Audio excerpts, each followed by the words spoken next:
Hello बच्चों, चलिए आगे बढ़ते हैं जिक्स एंड फिक्सर में और कुछ पाउडर मेटलर्जी के भी एमसीक्यूज देखेंगे बच्चों हम, जो इंपॉर्टेंट हैं। ठीक है, तो अब ये मिक्स ही चलेगी क्लास जिक्स एंड फिक्सर। वैसे जिक्स एंड फिक्सर के एक दो टॉपिक और बचे हैं अभी, पाउडर मेटलर्जी और इसमें कोई और टॉपिक में मैं जोड़ दूंगा आप लोगों की। पहला क्वेश्चन पढ़ते हैं। Fixtures are commonly classified according to, fixtures को है जो फिक्सर्स जो होते हैं वो कॉमनली किसके हिसाब से क्लासिफाई किए जाते हैं। तो उसके लिए जानना जरूरी है कि फिक्सर का एक्चुअली काम क्या होता है। ठीक है, फिक्सर एक वर्क होल्डिंग डिवाइस है। ठीक है, फिक्सर के काम क्या होते हैं बच्चों? To locate work, work piece को लोकेट कर देना बच्चों। ठीक है, वर्क पीस को लोकेट करना, उसे सपोर्ट करना, टू सपोर्ट,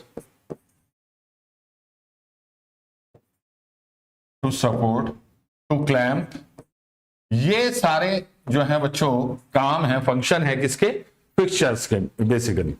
ठीक है, बस कटिंग टूल को ये गाइड नहीं करता है बच्चों, ये कटिंग टूल को गाइड नहीं करता है। तो अब किस टाइप का फिक्सर आप यूज करेंगे डिपेंड करता है आपकी कौन सा ऑपरेशन और मशीन आप यूज कर रहे हैं बच्चों। This is very important.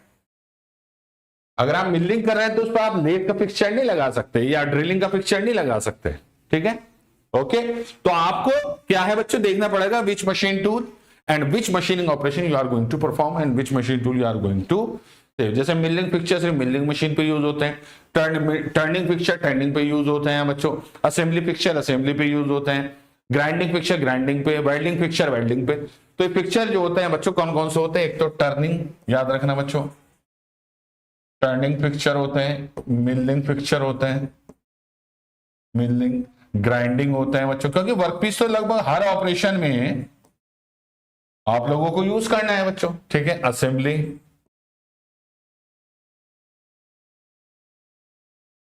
Fixer, welding fixer, ठीक है, शेपर, शेपिंग। ठीक है, ये कई अकॉर्डिंग टू मशीन उनका नाम होता है, आप एकदम पहचान जाएंगे किस बारे में बात हो रही है बच्चों। ठीक है, चलिए नेक्स्ट।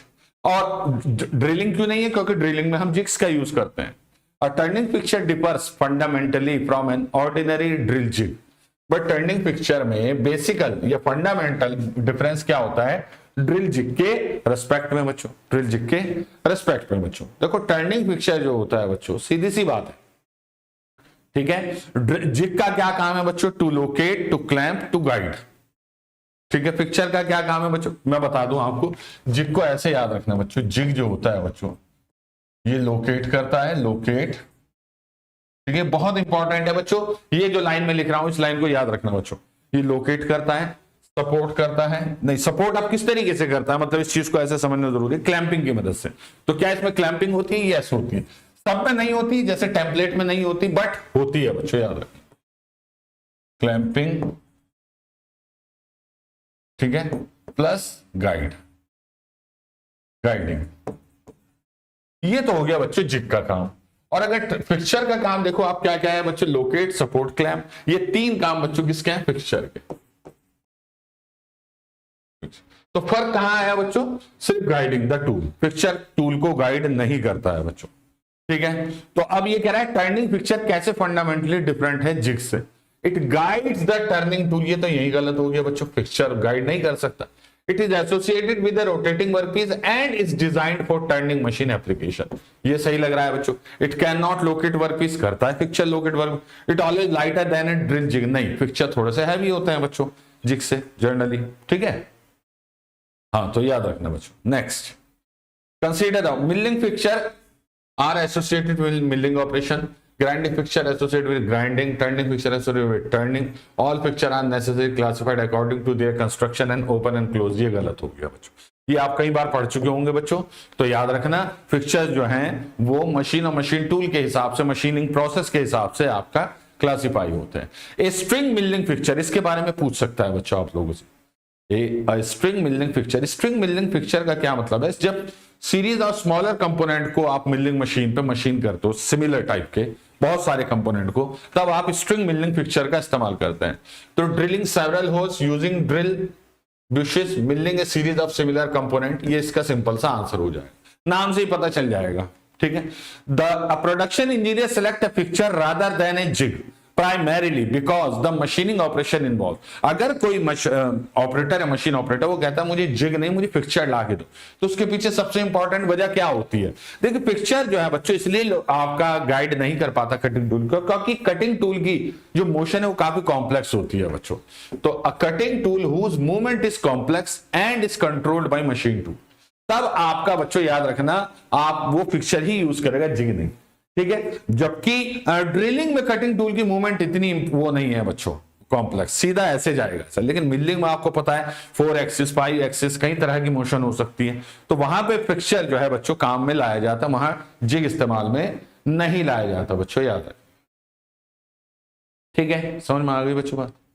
चलिए, which picture type generally requires a setting block for establishing the cutting tool position relative to workpiece?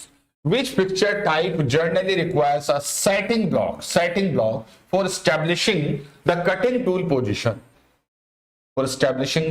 tool position relative to the workpiece? कौन से पिक्चर में बच्चों सेटिंग ब्लॉक की जरूरत पड़ती है बेसिकली, किस लिए? कटिंग टूल की पोजीशन को सही करने के लिए बच्चों, ये पूछ रहा है। देखो सेटिंग ब्लॉक का काम ही क्या है कि कटिंग टूल को वर्कपीस के रिस्पेक्ट में सही पोजीशन में लाना। This is very important. अगर कोई पूछे आपसे सेटिंग ब्लॉक का काम क्या है बच्चों, टू, ठीक है, locate the work, to locate the work accurately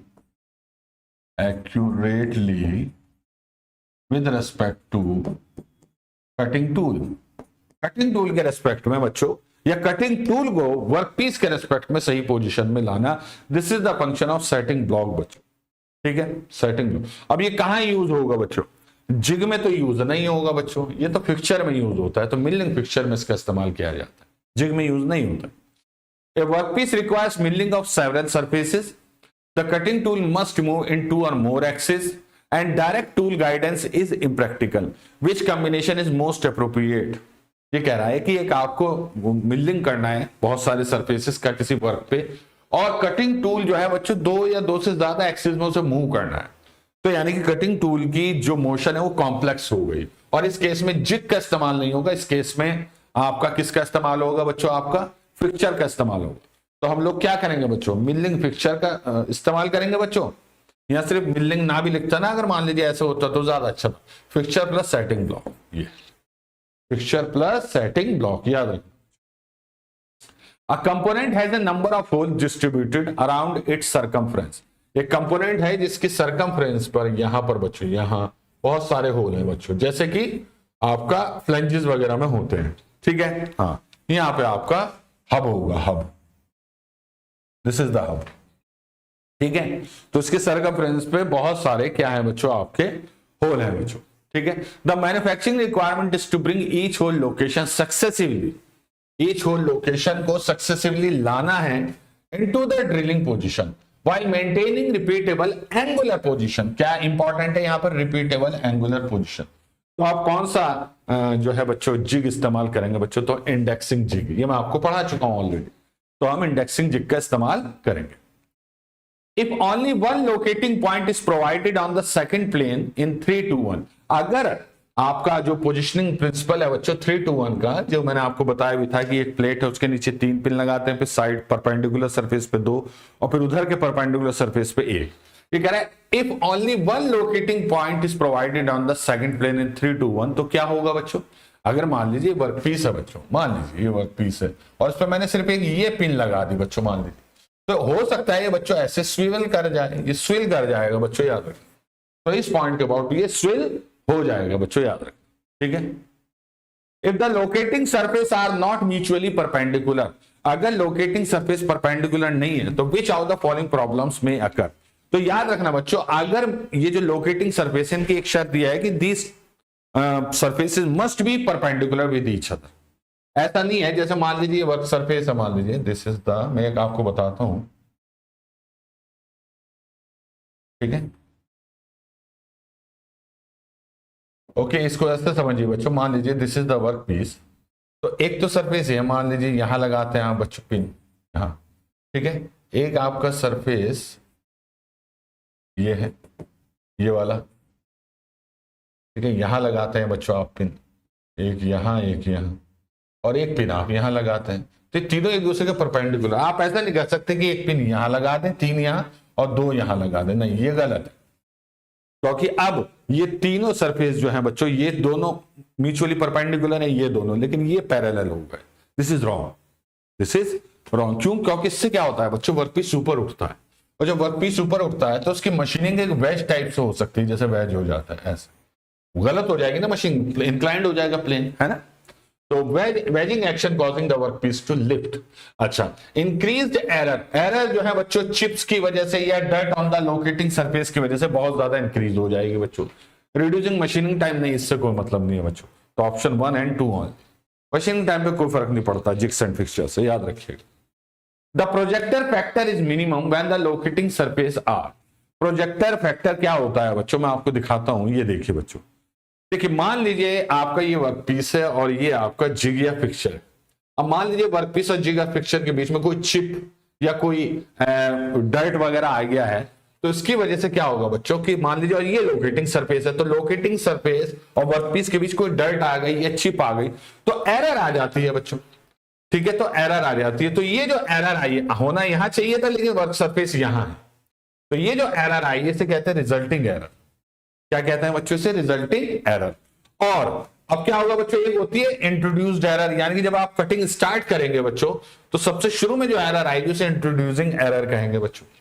ठीक है, इंट्रोड्यूस। भाई आप खुद सोचो ना कि ये इधर बढ़ा है, जबकि ठीक है ये इधर बढ़ा है, और ये जो है बच्चों आपका यहां से, ठीक है, ये इधर आप, ये इंट्रोड्यूस्ड एरर क्या होती है बच्चों? बेसिकली अगर दिखाऊं मैं आपको, मैंने कहीं बताया, एक सेकंड, चलिए खोल करवा दें। अब जब इसमें वो लगेगा ना बच्चों, कटिंग फोर्स, तो क्या होगा, सबसे पहले जो एरर आएगी उसे इंट्रोड्यूस्ड एरर कहेंगे। इतना समझिए, ज्यादा डिटेल में इसकी जाने की जरूरत नहीं। और रिजल्टिंग एरर और इंट्रोड्यूस्ड एरर के डिफरेंस को बच्चों प्रोजेक्शन एरर कहते हैं। प्रोजेक्शन एरर कहता है। अब होता क्या, मान लीजिए कटिंग टूल को ऐसे चलना, लेकिन कटिंग टूल ऐसे नहीं चलता, कटिंग टूल ऐसे चलेगा बिकॉज ऑफ दिस गैप। इस गैप की वजह से डायमेंशन, इस डायमेंशन का फर्क पड़ जाएगा, बिल्कुल पड़ जाएगा। तो क्या होगा बच्चों, रिजल्टिंग मोशन होगी वो ऐसे के बजाय इधर आएगी। ठीक है, तो क्या होता है बच्चों की रिजल्टिंग एरर और इंट्रोड्यूस्ड एरर का अगर डिफरेंस निकालें हम तो उसे प्रोजेक्शन एरर कहते हैं बच्चों, उसे प्रोजेक्शन एरर कहते हैं। और ये याद रखना बच्चों की जो प्रोजेक्शन एरर होती है बच्चों, ठीक है, जो प्रोजेक्शन एरर होती है बच्चों वो जीरो कब होगी, जब आपका, याद रखना, लोकेटिंग सरफेस जो होंगे म्यूचुअली परपेंडिकुलर। ठीक है, अब लोकेटिंग सरफेस क्या हो रहा है बच्चों, यहां पर जैसे नहीं है म्यूचुअली परपेंडिकुलर, एक ये है सरफेस, एक ऊपर है, तो दीज आर नॉट, तो तब ये एरर बढ़ती चली जाती है। तो कोशिश कीजिए कि लोकेटिंग सरफेस आपके हमेशा परपेंडिकुलर हो, इस वजह से। ठीक है, हाँ, ओके, ठीक है, चलिए। अगर अब ये याद रखना बच्चों, if the angle between locating, अगर दो लोकेटिंग सरफेस के बीच थीटा एंगल, तो जो एरर होगी ना बच्चों वो टी अपॉन साइन थीटा के डायरेक्टली प्रोपोर्शनल होगी। जहां पे टी क्या है बच्चों, चिप थिकनेस है, इसे इंट्रोड्यूस एरर कहते हैं, जो इंट्रोड्यूस एरर है, और theta angle between the locating surface. अब as theta decreases sine theta decrease, so the resulting error increases. जैसे थीटा कम होगा रिजल्टिंग एरर आपकी बढ़ती चली जाएगी। तो थीटा क्या है बेसिकली, अगर आप देखें बच्चों, थीटा बेसिकली क्या है बच्चों, मान लीजिए एक सरफेस ये है और एक सरफेस मान लीजिए ये आपने किया है यहां पर, ये नीचे आपने कहीं लोकेट किया है बच्चों, तो ये एंगल आपका थीटा हो जाएगा। And this is the T, ये टी है बच्चों, चिप थिकनेस टी, तो टी अपॉन साइन थीटा इसका वो होता है बच्चों, याद रखना। ये इंपॉर्टेंट है, थोड़ा सा मैथमेटिकल है इस वजह से, वैसे उम्मीद है कि नहीं आएगा, बट फिर भी याद रखना, अगर डर्ट और चिप की वजह से एरर पूछ ले कि एरर का जो फॉर्मूला होता है तो वो आपका टी अपॉन साइन थीटा पे हो सकता है बच्चों, जहां theta is the angle between what, locating surface, याद रखना। अगर वो 90 डिग्री पे नहीं है तब थीटा का यूज होगा। साइन 90 कितना होगा बच्चों आपका, साइन 90 होता है 1, तो रिजल्टिंग एरर सिर्फ चिप थिकनेस के डायरेक्टली प्रोपोर्शनल बचेगी, याद रखना। तो तब प्रोजेक्शन एरर जो है बच्चों, जो डिफरेंस है बच्चों किसका, आपका रिजल्टिंग एरर और इंट्रोड्यूस्ड एरर का, टी का, ठीक है, इस टी की वजह से जो एरर आ रही है, ठीक है, तो यानी कि रखते ही वर्कपीस पे एरर आ गई ना, तो दैट इज इंट्रोड्यूस एरर। उसके बाद मशीनिंग के दौरान जो एरर आएगी उससे टोटल रिजल्टिंग एरर आएगी, तो इन दोनों को अगर घटा दोगे तब प्रोजेक्शन एरर आएगी, याद रखना, ठीक है, चलिए। चलिए अब कुछ पाउडर मेटलर्जी के क्वेश्चन करते हैं। In conventional powder metallurgy which sequence correctly represents the basic processing route. Basic processing route कौन सा इसमें से बच्चों वो होगा? ठीक है, हाँ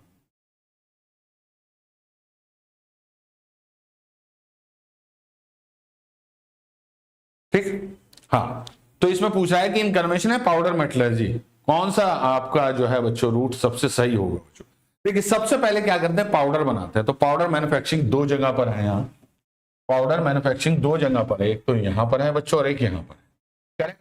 उसके बाद क्या करते हैं, इस पाउडर को लुब्रिकेशन के साथ या कुछ और अलग एलिमेंट के साथ ब्लेंड करते हैं बच्चों। उसके बाद इन्हें कॉम्पैक्ट किया जाता है और फिर सिंटरिंग यानी कि हीट ट्रीटमेंट एक तरह का पाउडर मेटलर्जी का वो किया जाता है। तो सबसे पहले पाउडर बनाइए, फिर उन्हें ब्लेंड कीजिए बॉल रोलिंग मिल में, उसके बाद बच्चों कॉम्पैक्शन कीजिए बच्चों और सिंटरिंग कीजिए। ठीक है, सिंटरिंग कीजिए बच्चों। ठीक है, तो ये होता है बच्चों। अब पाउडर बनाने के कई मेथड है बच्चों। पाउडर बनाने का ऑटोमाइजेशन मेथड से, रिडक्शन मेथड से, या फिर आपका इलेक्ट्रोलिसिस मेथड से आप बना सकते हैं बच्चों। ठीक है, तो बहुत सारे एडिटिव्स और इन पाउडर्स को मिला के, एडिटिव्स में लुब्रिकेट भी हो सकता है, फिर उसे ब्लेंड कहते हैं, मिक्स करना बच्चों। उसके बाद बच्चों क्या करते हैं, कॉम्पैक्शन, प्रेस किया जाता है, जिससे क्या बनता है, इसी स्टेप के बाद एक चीज बन के आती है बच्चों, उसे कहते हैं ग्रीन कॉम्पैक्ट। ग्रीन कॉम्पैक्ट, इसको ग्रीन कॉम्पैक्ट कहते हैं जो आपका, या ग्रीन स्पेसिमेन कहते हैं कॉम्पैक्शन के बाद। उसके बाद बच्चों सिंटरिंग है। सिंटरिंग में क्या होता है बच्चों, आप पर्टिकुलर टेम्परेचर पे इस ग्रीन कॉम्पैक्ट को रखते हैं, जिससे कि आपका एडिटिव्स वगैरह पिघलते हैं और आपका होस्ट मेटल भी थोड़ी सी सॉफ्ट होकर आपस में बॉन्ड बनाते हैं, एक सॉलिड आपका बढ़िया कंपोनेंट बन जाता है बच्चों। ठीक है, तो सिंटरिंग एक तरह का हीट ट्रीटमेंट है, याद रखना, इससे बॉन्ड और स्ट्रेंथ आपकी अच्छी होती है। ठीक है, टू बॉन्ड एंड स्ट्रेंथ। ठीक है, याद रखना, सिंपल ही क्वेश्चन आएगा, इसलिए ज्यादा मैं इस चीज को डिटेल में नहीं लेके जा रहा हूं। A powder produce by gas automisation. अब ऑटोमाइजेशन कई तरीके से हो सकता है बच्चों। ठीक है, ऑटोमाइजेशन तो कह रहे हैं कि ये गैस ऑटोमाइजेशन है बच्चों। ठीक है, एक वाटर ऑटोमाइजेशन होता है, तो गैस है, एक वाटर है बच्चों। तो powder produce by gas atomization is generally more likely to process which combination of characteristic compared with water atomized powder। water atomized powder, देखो बच्चों गैस, मैं यहां लिख देता हूं बच्चों गैस ऑटोमाइजेशन, यहां पर गैस, और यहां पे लिख देता हूं वाटर। ये ऑटोमाइजेशन की बात हो रही है बच्चों, ऑटोमाइजेशन। ठीक है, ऑटोमाइजेशन क्या है बच्चों, कि कोई आपको रॉ मटेरियल दिया जाएगा, जैसे प्योर कॉपर दिया, अब उसका पाउडर बनाना है। उसके दो तरीके हैं, गैस की मदद से, वाटर की मदद से। ठीक है, हाँ छोटी छोटी ड्रॉपलेट उसे मेल्ट करके ड्रॉपलेट में तोड़ना, फिर उन ड्रॉपलेट को एकदम सॉलिडिफाई कर देना, तो वो छोटे छोटी पार्टिकल्स बन जाएंगे, किसके, पाउडर। इस तरीके से ये बनता है। ठीक है, तो गैस ऑटोमाइजेशन में एक क्या चीज होती है बच्चों, इसमें जो कूलिंग होती है वो स्लोअर होती है, याद रखें, स्लोअर कूलिंग, स्लोअर कूलिंग होती है बच्चों। वाटर में जो कूलिंग है बच्चों फास्टर है, यार फास्टर कूलिंग, फास्टर कूलिंग। ठीक है, एक तो ये चीज बहुत इंपॉर्टेंट है, किसी चीज के जल्दी ठंडा होने और देर से ठंडा होने में फर्क पड़ता है बच्चों। ठीक है, हाँ इसके जो पार्टिकल्स बनते हैं वो स्फेरिकल बनते हैं बच्चों, स्फेरिकल पार्टिकल्स, स्फेरिकल पार्टिकल्स बनते हैं बच्चों गैस की मदद से। ठीक है, और वाटर के जो बनते हैं उन्हें टाइम नहीं मिलता है इतना कि वो अपनी शेप को रिटेन करें या अपनी शेप को मेंटेन करें, तो थोड़े से इररेगुलर बनते हैं, याद रखें, इररेगुलर पार्टिकल, इररेगुलर पार्टिकल्स बनते हैं बच्चों। ठीक है, हाँ अब जब स्फेरिकल बन जाएंगे तो स्मूथ फिनिश होती है बच्चों की, स्मूथ सरफेस, स्मूथ सरफेस बनता है पार्टिकल्स का। यहां पे आपका रफ सरफेस बनता है, रफ सरफेस, रफ सरफेस बनता है बच्चों, याद समझ में आ गई बच्चों बात। ओके, तो अब क्या कह रहा है कि गैस ऑटोमाइजेशन में क्या हो सकता है बच्चों, इरेगुलर शेप रफ सरफेस गलत, highly porous sponge like particle गलत, स्मूथ रिलेटिवली स्फेरिकल। ये समझ में आ गया बच्चों। चलिए आगे बढ़ते हैं। The principal reason for using atomization to manufacture pre alloyed powder, यानी कि पहले से अलाइन किया हुआ पाउडर को आप ऑटोमाइजेशन प्रोसेस से ही उसका पाउडर क्यों बनाते हैं बच्चों? क्यों बनाते हैं बच्चों? क्वेश्चन ये पूछ रहा है बच्चों। देखो उसका मेन रीजन क्या है बच्चों, ठीक है, ये कह रहा है कि इससे एलॉइंग कंपोजिशन जो है ना बच्चों, आप वो डिजायर्ड अचीव कर सकते हैं, डिजायर्ड, ठीक है। जैसे आपको मान लीजिए कोई आयरन, क्रोमियम, निकिल का, मान लीजिए आपको आयरन लिया आपने, क्रोमियम लिया बच्चों और निकिल, इनका एक एलॉय बनाना है बच्चों, बनाते हैं बच्चों, मान लीजिए इनका एलॉय बनाना है बच्चों, ठीक है। तो हम क्या करते हैं बच्चों, अगर हम सेपरेट एलिमेंट को पाउडर बनाने के बाद इन्हें मिक्स करेंगे तो आपको पता है कंपोजिशन उतना अच्छा नहीं रहेगा, वेरी करेगा बच्चों, ठीक है। अब क्या होगा बच्चों कि अगर आप इन्हें मेल्ट करके मिला लें और तब ड्रॉप्स बनाएं, तब पार्टिकल्स बनाएं, तो हर पार्टिकल का कंपोजिशन लगभग सेम रहेगा। तो each particle can possess approximately the desired alloy composition, desired alloy composition. समझ में आ गई बच्चों बात? हाँ, ठीक है। चलिए, ऑटोमाइजेशन से सिंटरिंग की नीड नहीं रहेगी, गलत है। Automisation always produce perfectly spherical particle, नहीं, कूलिंग पे डिपेंड करेगा, गैस है या वाटर है। Automisation prevent oxidation during all subsequent operation, नहीं, ऐसा जरूरी नहीं है, ऑक्सीडेशन अक्सर हो जाता है बच्चों। Consider the following statements regarding atomization, ठीक है। Gas atomization generally provide slower cooling than water, मैंने आपको बता दिया, करेक्ट है। Water atomization tend to produce more irregular particle, ये भी ठीक है। Higher surface tension favours formation of spherical particle, या particle size in centrifugal atomization is independent of rotation speed. अब ये क्वेश्चन पूछ रहा है बेसिकली। अब याद रखना बच्चों, higher surface tension favours formation of spherical particle, surface tension ज्यादा, जितना ज्यादा होगा ड्रॉपलेट उतनी स्फेरिकल बनने की कोशिश करेगी बच्चों। तो आंसर तो बच्चों इसका 1, 2 एंड 3 है, 1, 2 एंड 3 है। लेकिन ये जो नंबर 4 स्टेटमेंट है, इसमें क्या है बच्चों, देखिए, ठीक है। तो अब इसमें कह रहा है कि सेंट्रीफ्यूगल ऑटोमाइजेशन जो होता है, जाहिर सी बात इसमें रोटेशन इन्वॉल्व होगा, इज इंडिपेंडेंट, ये कह रहा है पार्टिकल साइज रोटेशन से, स्पीड से इंडिपेंडेंट है। ऐसा तो नहीं है ना, ऐसा नहीं है। आपको पता है कि जब आप किसी लिक्विड को बर्तन में लेकर घुमाते हैं तो उस लिक्विड की एक शेप बनती है और it will depend upon the speed. तो सेंट्रीफ्यूगल जो आपकी वो होती है बच्चों ऑटोमाइजेशन प्रोसेस, इसमें पार्टिकल साइज रोटेशन स्पीड पे डिपेंड करता है, ठीक है, डिपेंड करता है, साइज भी और ड्रॉपलेट की फॉर्मेशन। इस वजह से ये 4th ऑप्शन गलत। Iron powder produce by chemical reduction, मैंने बताया आपको कई तरीके से बनाया जा सकता है, ऑटोमाइजेशन से बनाया जा सकता है पाउडर, इलेक्ट्रोलिसिस से बनाया जा सकता है, केमिकल रिडक्शन से भी बनाया जा सकता है, रिडक्शन जिसे मैंने कहा था, ठीक है। हाँ, तो ये कह रहा है इस टिपिकली कैरेक्टराइज्ड बाय, अगर आप केमिकल रिडक्शन से आयरन पाउडर बनाते हैं उसका उसकी मेन वो क्या होगी बच्चों, कैरेक्टरिस्टिक, ठीक है। देखो, perfectly spherical particle with smooth surface, ये तो गैस ऑटोमाइजेशन से बनता है और किसी से नहीं बनता बच्चों। Irregular particle with spongy texture, हम कह नहीं सकते। Thin flakes with very high aspect ratio, dendritic particle having zero porosity. अब ये अलग अलग पूछा। देखिए, केमिकल रिडक्शन जो होता है बच्चों, इसमें क्या होता है बच्चों, लिक्विड स्ट्रीम को तोड़ते नहीं है, लिक्विड स्ट्रीम को ड्रॉपलेट्स में तोड़ते नहीं है बच्चों, याद रखना, ठीक है। यहां तो केमिकल रिएक्शन होती है बच्चों, जिससे आपके इरेगुलर बनते हैं बच्चों, याद रखना, इरेगुलर बनते हैं बच्चों पार्टिकल, और स्पॉन्जी बनते हैं, और स्पॉन्जी बनते हैं। यहां पे कोई लिक्विड को आप ड्रॉप्स में या छोटे छोटे पार्टिकल में कन्वर्ट नहीं करते, यहां पे आप क्या करते हैं, irregular particle with spongy texture, ये याद रखना, ठीक है। गैस ऑटोमाइजेशन आपको बता ही दिया मैंने, वो कैसा बनाता है, ठीक है। तो केमिकल जो है आपका रिडक्शन जो है बच्चों, ये सॉलिड स्टेट रिडक्शन है, याद, सॉलिड स्टेट रिडक्शन, ये सॉलिड स्टेट रिडक्शन होता है बच्चों, आपको ये याद रखना है बच्चों, ठीक है। तो आपका रिडक्शन से मैंने बता दिया, स्पॉन्जी रेगुलर, आपको बस ये याद रखना है किस टाइप का पार्टिकल बनेगा। अभी और एमसीक्यू जब हम लगाएंगे ना तो टॉपिक और क्लियर होंगे, ठीक है। Which powder characteristic most directly affects the ability of powder to fill a die cavity uniformly during आपका ऑटोमेटेड प्रोडक्शन। कौन सी ऐसी कैरेक्टरिस्टिक है जिसकी मदद से पाउडर किसी भी डाई में अच्छे से, डाई कैविटी को अच्छे से फिल करता है? ये वही बात है कि सैंड कास्टिंग में सैंड की वो कौन सी प्रॉपर्टी होती है जिससे वो पैटर्न की चारों तरफ अच्छे से पैक हो जाती है, तो उसे कहते हैं बच्चों फ्लोएबिलिटी। तो melting point, flow rate, elastic modulus, thermal conductivity. तो फ्लोएबिलिटी, जो फ्लो रेट होता है, ये बहने का काम नहीं है बच्चों, याद रखना।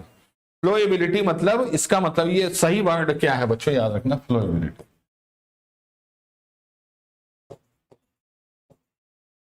ये जो फ्लोएबिलिटी होती है बच्चों, ये बताती है कि डाई कैविटी में कितने कोनों कोने तक अच्छे से पहुंच सकती है, कोनों कोनों से पहुंच सकती है बच्चों, याद, ठीक है।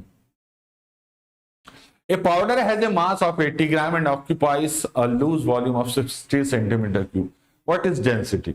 What is its density? अरे भैया डेंसिटी कुछ नहीं होती, मास अपॉन वॉल्यूम होती है। तो मास दिया है बच्चों, यस दिया है बच्चों, कितना, 180 अपॉन 60। ये तो बहुत सिंपल सा क्वेश्चन है बच्चों, ये तो बहुत सिंपल सा क्वेश्चन है। इसमें क्या है, तो क्या आ जाएगा बच्चों, 3 ग्राम पर सेंटीमीटर क्यूब।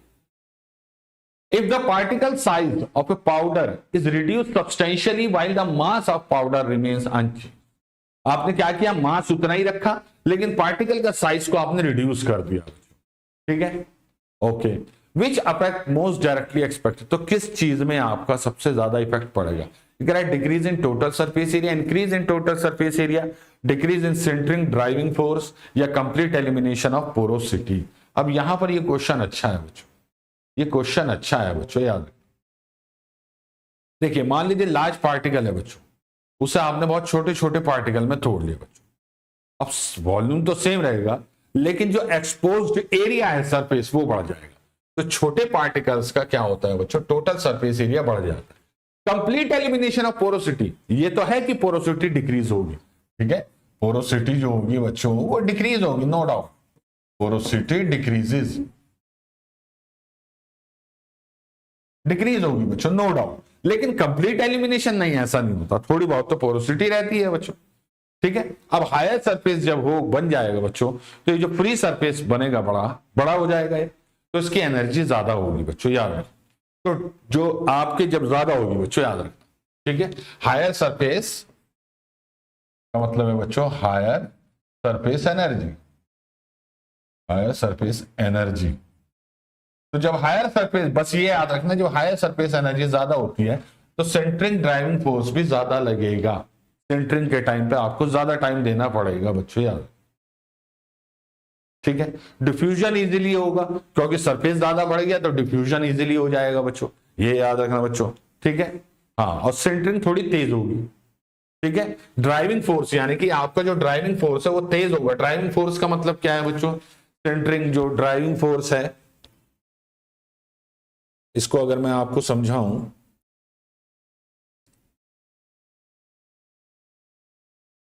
एक सेकंड बेटा,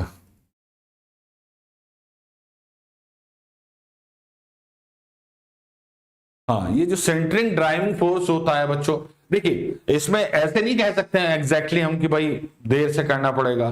ड्राइविंग फोर्स मतलब एक तरीके से क्या है बच्चों इसको, कि पाउडर मेटलर्जी जो होती है बच्चों, ये एक टेंडेंसी है पाउडर पार्टिकल की to reduce the surface energy, ठीक है। हाँ, मतलब जो आपका ये जो होता है ना आपका सेंटरिंग ड्राइविंग फोर्स, इसकी टेंडेंसी है ये पाउडर पार्टिकल्स की, पाउडर के जो पार्टिकल्स हैं कि उनकी बच्चों to reduce their surface energy by forming strong bonds, ये स्ट्रॉन्ग बॉन्ड्स बनाने के लिए वो करते हैं, ठीक है। तो अब जाहिर सी बात है पाउडर आपका खुला हुआ है, फैला हुआ है, तो सरफेस एरिया ज्यादा है, सरफेस एरिया ज्यादा है तो हायर सरफेस एनर्जी। तो अब क्या होगा बच्चों कि सेंटरिंग ड्राइविंग फोर्स आपका क्या होगा बच्चों, हायर लगेगा। उसको वो करने के लिए बच्चों भाई कि वो सरफेस एरिया ज्यादा होने की वजह से, ठीक है, तो बॉन्ड बनाने में ज्यादा टाइम लगेगा। तो इस वजह से बच्चों हायर सरफेस एनर्जी होगी। तो जब सरफेस एनर्जी ज्यादा है इसका ये मतलब है हायर सरफेस है, higher surface area, higher surface area. Area जितना ज्यादा होगा ना सरफेस एक्सपोज टू एटमॉस्फेयर, उतना ज्यादा आपका सरफेस एनर्जी होगी। और जितना ज्यादा सरफेस एनर्जी होगी स्ट्रॉन्ग बॉन्ड बनाने में, उतना ज्यादा आपका फोर्स लगेगा सिंटरिंग के दौरान। तो ये डिक्रीज इसलिए गलत है बच्चों, ये इसलिए गलत है बच्चों, याद रखिएगा। ठीक है,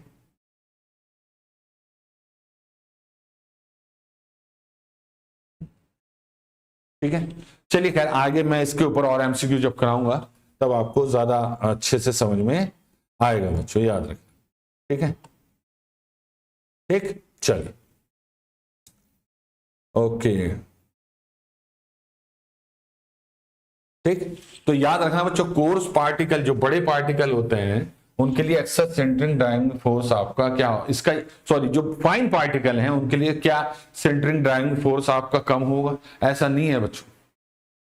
स्मॉल पार्टिकल्स क्या करते हैं बच्चों, सेंटरिंग ड्राइविंग फोर्स को इंक्रीज करते हैं क्योंकि सरफेस एरिया बढ़ जाता है। ये वही बात है बच्चों ग्रेन बाउंड्री जैसी। भाई कोर्स पार्टिकल के लिए ग्रेन बाउंड्री छोटी होती है, कहने को बड़े होते हैं पार्टिकल, लेकिन फाइन पार्टिकल्स के लिए ग्रेन बाउंड्री बड़ी होती है। और ग्रेन बाउंड्री यानी कि ग्रेन बाउंड्री का जो सरफेस है वो जितना ज्यादा होगा, ये सरफेस एनर्जी उतनी ज्यादा होगी। इसका मतलब सरफेस एरिया बढ़ गया, और जब सरफेस एरिया बढ़ गया तो सेंटरिंग ड्राइविंग फोर्स भी इंक्रीज होगा।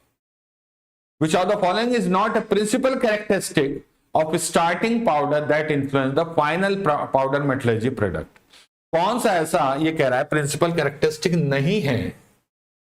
नहीं है स्टार्टिंग पाउडर का जो कि इंफ्लुएंस करता है फाइनल प्रोडक्ट को?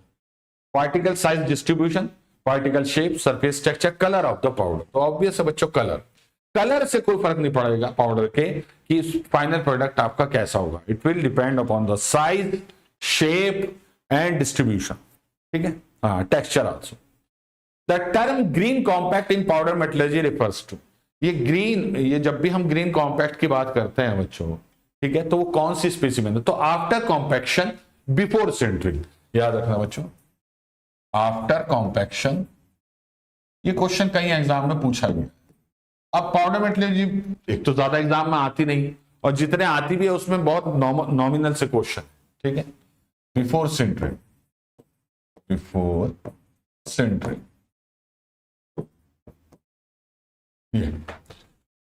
जब आपके हाथ में आफ्टर कॉम्पैक्शन और सिंटरिंग में जाने से पहले आपके पास में जो स्पेसिमेन होती है बच्चों, उसे कहते हैं बच्चों हम लोग ग्रीन कॉम्पैक्ट। मैंने आपको बताया the primary purpose of blending mixing metal powder, blending करनी है, मिक्सिंग करनी है मेटल पाउडर की, तो इसका प्राइमरी पर्पस क्या है बच्चों? What is its primary purpose? ठीक है, हाँ, what is its primary purpose? Obtaining uniform composition, बिल्कुल सही बात है भाई, आपने एडिटिव्स मिलाए हैं पाउडर में, वो अच्छे से मिल जाए, उनका कंपोजिशन यूनिफॉर्म हो जाए बच्चों। इनकॉर्पोरेटिंग एलॉइंग एडिशन, क्या इस दौरान आप एलॉइंग एडिशन भी करते हैं बच्चों? ठीक है, एलॉइंग एडिशन बिल्कुल कर सकते हैं बच्चों, क्यों नहीं कर सकते, उसे भी यूनिफॉर्म बनाना है। एडिंग लुब्रिकेंट एंड बाइंडर्स, बिल्कुल सही बात है। Increasing the melting point of, ये नहीं है बच्चों, सिंपल से क्वेश्चन है ये, इसमें आपको देख के ही समझ में आ जाएगा कि क्या मतलब। भाई ब्लेंडिंग का मतलब पूछ रहा है, ब्लेंडिंग का मतलब होता है मिक्सिंग करना, मिक्सिंग अच्छे से मिक्सिंग करना, समझ में आई बच्चों बात? A lubricant is added to a powder compact primarily because it, जो लुब्रिकेंट होता है बच्चों उसे ऐड करते हैं पाउडर कॉम्पैक्ट में प्राइमरीली, क्यों? A lubricant is added to a powder compact primarily because increase friction between particles and die wall, decrease friction between powder and die wall, prevent all particle deformation या eliminate the need for sintering। बच्चों क्या आपका lubrication का वो रहता है बच्चों, देखो ये क्या करता है बच्चों कि पाउडर और डाई वॉल के बीच का फ्रिक्शन को रिड्यूस करता है। ये याद भाई क्या होगा बच्चों, पार्टिकल कैसे मूव करते हैं ड्यूरिंग कॉम्पैक्शन जो होता है बच्चों, याद रखना ड्यूरिंग कॉम्पैक्शन, आपको ये याद रखना है,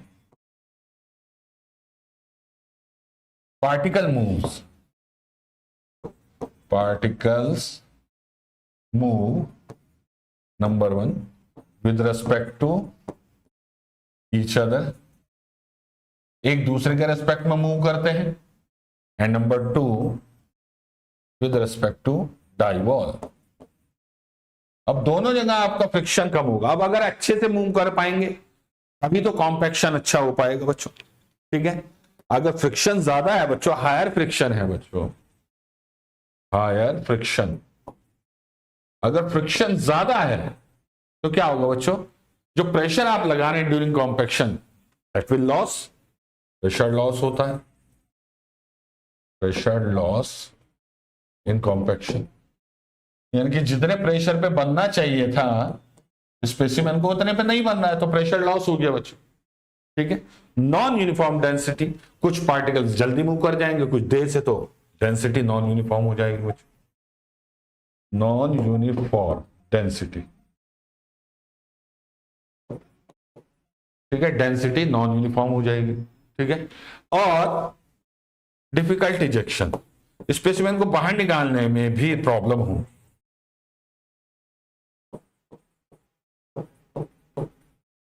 डिफिकल्ट इजेक्शन। ठीक है, चलिए ओके,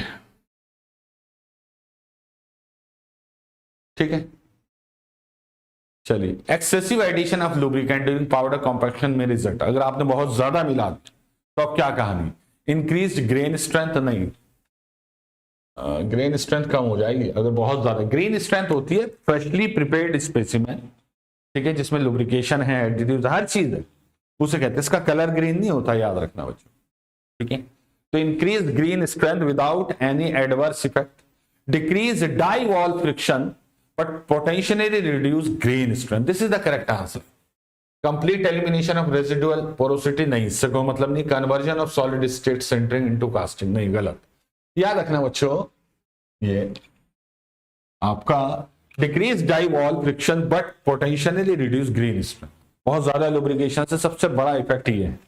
याद रखना बच्चों एक बात, ये भी, इस बात से मेरे याद आ गया, कास्टिंग में मेल्टिंग इन्वॉल्व होता है, पाउडर मेटलर्जी में मेल्टिंग नहीं होता, ये फर्क है। बाकी दोनों फॉर्मिंग प्रोसेस है, याद रखना। ठीक है, forming process. Particle to particle contact अच्छे से हो ही नहीं पाएगा, तो बॉन्ड अच्छे से नहीं बन पाएंगे, जिससे ग्रीन स्ट्रेंथ आपकी कम हो जाएगी बच्चों। ठीक है, हाँ, ओके, ठीक है ना। चलिए, which statement best distinguish the role of graphite from that of many conventional wax या stearate lubricants in powder metallurgy? भाई क्यों आखिर ग्रेफाइट को अच्छा माना जाता है, किसमें क्यों अच्छा माना जाता है बच्चों, पाउडर मेटलर्जी।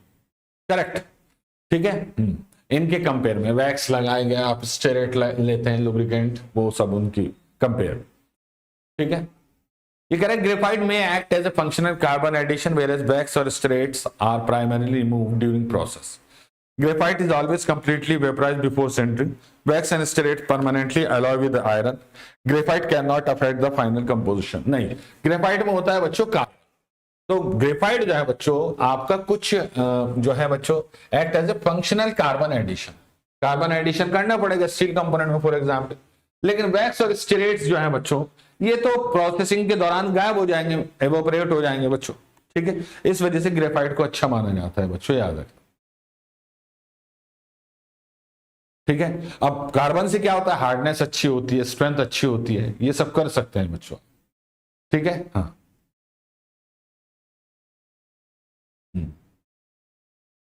चलिए।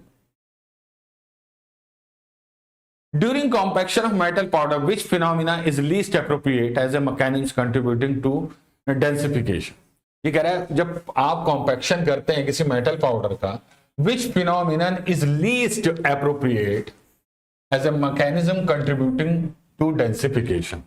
ठीक है, particle rearrangement, plastic deformation of particle, particle fracture, complete melting of particle. देखो क्वेश्चन क्या पूछ रहा है, ये कह रहा है जब आप कॉम्पैक्शन करते हैं किसी मेटल पाउडर का, तो कौन सी फिनोमिना जो है वो सबसे कम एप्रोप्रिएट है, लीस्ट एप्रोप्रिएट है, लीस्ट एप्रोप्रिएट है as a mechanism contributing to densification. ठीक है, जो डेंसिफिकेशन में कंट्रीब्यूट करती है। ठीक है, तो पार्टिकल रीअरेंजमेंट बिल्कुल करता है बच्चों, पार्टिकल डिफॉर्मेशन, इससे भी डेंसिटी पे फर्क पड़ेगा। भाई अरेंजमेंट सही से है तभी तो ज्यादा वो मिलेगी आपको density. Plastic deformation of particle, ये भी आपका सही है बच्चों। पार्टिकल फ्रैक्चर, ये भी डिपेंड करता है। कंप्लीट मेल्टिंग, मेल्टिंग से डेंसिटी पे कोई फर्क नहीं पड़ेगा बच्चों, तो D will be the correct answer, D will be the correct answer, समझ जाइए बच्चों इस बात। ठीक है, D will be the correct answer. Okay, unlike a liquid, a powder compact does not transmit applied pressure uniformly in all direction mainly because भाई liquid पे अगर आप प्रेशर लगाओगे तो पास्कल लॉ से आपको याद है यूनिफॉर्मली डिस्ट्रीब्यूट हो जाता है प्रेशर, जो हाइड्रोलिक मैकेनिज्म में यूज करते हैं। लेकिन पाउडर कॉम्पैक्ट पे अगर आप प्रेशर लगाओ तो यूनिफॉर्मली डिस्ट्रीब्यूट नहीं करेगा बच्चों। इसके पीछे क्या रीजन हो सकता है बच्चों? What is the main reason behind this? Powder particle undergo no movement, नहीं मूवमेंट तो होती है पार्टिकल की। Inter particle friction and die wall friction resist lateral transmission. Okay, powder has zero density, ये गलत हो गया। All particles are liquid at room temperature, नहीं। फ्रिक्शन की वजह से बच्चों यूनिफॉर्मली आपका प्रेशर डिस्ट्रीब्यूट नहीं होता। आप कितना बहुत ज्यादा लुब्रिकेंट यूज नहीं कर सकते क्योंकि ग्रीन स्ट्रेंथ कम हो जाएगी, तो एक लिमिटेड ही लुब्रिकेंट यूज करते हैं जिसकी वजह से फिर भी कुछ ना कुछ फ्रिक्शन रह जाता है बच्चों। इस वजह से आपका प्रेशर लॉस होता है, याद, इस वजह से प्रेशर लॉस होता है बच्चों, याद, ठीक है। तो हम क्या करते हैं बच्चों, 2-3 स्टेप में करते हैं कॉम्पैक्शन। आगे हम पढ़ेंगे 2-3 स्टेप, एक बार में नहीं करते क्योंकि डेंसिटी को यूनिफॉर्म कराना जरूरी है, ठीक है। A green compact had a density इतनी while the theoretical density of the corresponding fully dense material is इतने, the approximate relative density। अब ये क्वेश्चन आए हुए हैं बेटा, इस वजह से जो है मैं करा रहा हूं आपको। तो यहां पे जो रिलेटिव डेंसिटी होगी ना आरडी, वो कितनी होगी बच्चों? ठीक है, ग्रीन कॉम्पैक्ट की डेंसिटी, जो ग्रीन कॉम्पैक्ट की डेंसिटी और फुल्ली डेंस मटेरियल जो है बच्चों वो इतनी, फुल्ली डेंस मटेरियल की इतनी है बच्चों, फुल्ली डेंस इनटू 100। बस ये क्वेश्चन एग्जाम्स में आए हुए हैं, डिफरेंट आपके नहीं बट आए हुए हैं बच्चों, तो इस वजह से करा रहा हूं। तो 6.8/8 इनटू 100, बस इसे सॉल्व करेंगे बच्चों। आप कितना आ जाएगा? ये आ जाएगा लगभग 85% के आसपास, ठीक है, 85% के आसपास। Consider a compact formed using a single moving punch. आप कॉम्पैक्शन कर रहे हैं एक सिंगल पंच से जो मूव कर रहा है बच्चों। The density distribution is generally non uniform because, वही बार बार वही बात आ रही है बच्चों कि क्यों होगी? Friction between the inter particles and the wall, ठीक है। तो प्रेशर लॉस हो जाएगा बच्चों, जिससे यूनिफॉर्मली डिस्ट्रीब्यूट नहीं हो पाएगा, ठीक है। और डेंसिटी में फर्क पड़ता है इस चीज। Double action pressing is particularly advantages when, अब आपने आप किसकी बात कर रहे हैं बच्चों? अब आप बात कर रहे हैं डबल एक्शन प्रेसिंग।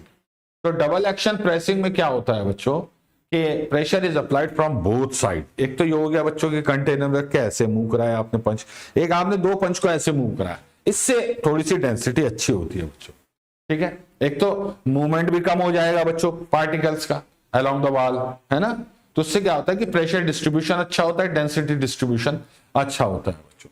तो more uniform density distribution along the pressing direction is desired, ठीक है। समझ में आ गई बच्चों बात? Okay. A powder metallurgy component has significant variation in cross section thickness. The major processing concern is, जब अब देखिए भाई पाउडर मेटलर्जी हर तरह का, जैसे गियर है या फिर कोई स्टेप्ड शाफ्ट है, स्टेप्ड एक्सल है, ये सब बनाए जा रहे हैं बच्चों। तो जब आपका क्रॉस सेक्शन वेरी करता है तो सबसे इंपॉर्टेंट कंसर्न क्या रहता है बच्चों? सबसे इंपॉर्टेंट कंसर्न रहता है बच्चों कि यूनिफॉर्म डेंसिटी नहीं मिलती because of the different pressure needed, ठीक है, ठीक है। अब होता क्या है बच्चों की जो पाउडर प्रेशर है बच्चों, उसे इससे क्या होगा कि अब भाई अलग अलग क्रॉस सेक्शन है तो पार्टिकल मूवमेंट अलग अलग होगी। जब पार्टिकल मूवमेंट अलग अलग होगी तो प्रेशर लॉस डिफरेंट होगा बच्चों, समझ में आई बच्चों? तो वेरिएबल सेक्शन की डेंसिटी वेरिएशन होना ये बहुत ही ज्यादा मतलब कॉमन है इसमें, इसलिए बहुत केयर देनी पड़ती है बच्चों, हमें याद है, ठीक है। अलग अलग क्रॉस सेक्शन पे अलग अलग प्रेशर की जरूरत पड़ेगी आपको। तो आप तो एक ही कर रहे हैं, एक ही पंच से कर रहे हैं, डबल एक्टिंग से कर रहे हैं बच्चों, ठीक है। हाँ, तो उससे डायमेंशन भी वेरी कर सकते हैं, डिस्टॉर्शन भी हो सकता है, श्रिंकेज भी होती है बच्चों, डिफरेंट, ठीक है। और मैकेनिकल प्रॉपर्टी भी गड़बड़ हो जाती है बच्चों। Why are conventional powder metallurgy components generally restricted in cross sectional area? Why are conventional powder metal component generally restricted in cross sectional area? Question का मतलब यह है कि क्रॉस सेक्शनल एरिया की कुछ लिमिटेशन है, ठीक है। हाँ, पाउडर मेटलर्जी पाउडर मेटलर्जी क्या रीजन है बच्चों? Powder can not be manufactured beyond a certain chemical purity, नहीं, इससे कोई मतलब नहीं। Press capacity and tooling limitation restrict the particle size, ये सही है। सिंटरिंग कैन नॉट अकर, नहीं, हर तरह के कंपोनेंट की सिंटरिंग हो सकती है। Large components always melt during compaction, नहीं, मेल्टिंग तो कभी नहीं होती, नेवर नेवर, याद रखना। तो यही होगा बच्चों, प्रेस कैपेसिटी और टूलिंग लिमिटेशन की वजह से, पार्टिकल साइज की वजह से, ठीक है। भाई प्रेस, आपको क्या लिमिटेशन क्या क्या है बच्चों? एक तो प्रेस कैपेसिटी है, ठीक है। अगर मैं पाउडर मेटलर्जी की लिमिटेशन की बात करूं, पाउडर मेटलर्जी की किसकी बच्चों? लिमिटेशन, लिमिटेशन तो सबसे पहली है बच्चों प्रेस कैपेसिटी।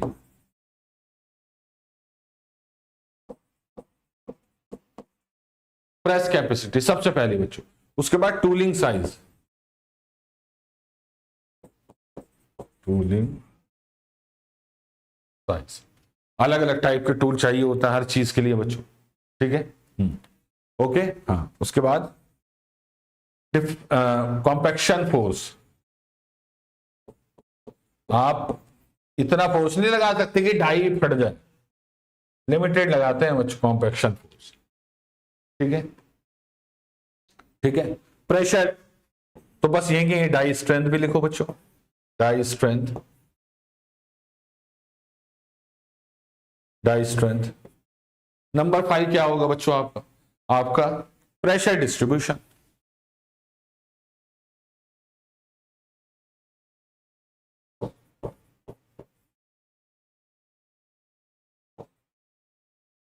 Pressure distribution. समझ में आ गई कहानी बच्चों? ये सारी लिमिटेशन है बच्चों, याद रखें, ठीक है।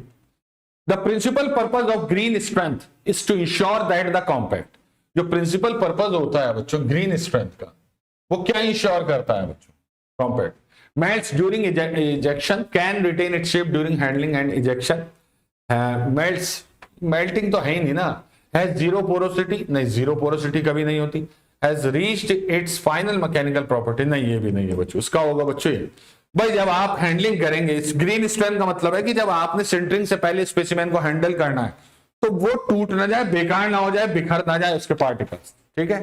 हाँ, आपको ये याद रखना, ठीक है, ओके, ठीक है, चलिए, ठीक। और ये भी याद रखना बच्चों कि green strength is not the final strength of the product, वो सिंटरिंग के बाद ही पता चलेगी, वो सिंटरिंग के बाद ही पता चलेगी बच्चों, याद रख, ठीक है। हाँ, चलिए बच्चों, आज इतनी। हम नेक्स्ट क्लास में आप लोगों के सामने फिर कुछ jigs and fixer powder metallurgy के क्वेश्चन लाऊंगा बच्चों, ठीक है। चलिए, थैंक यू वेरी मच।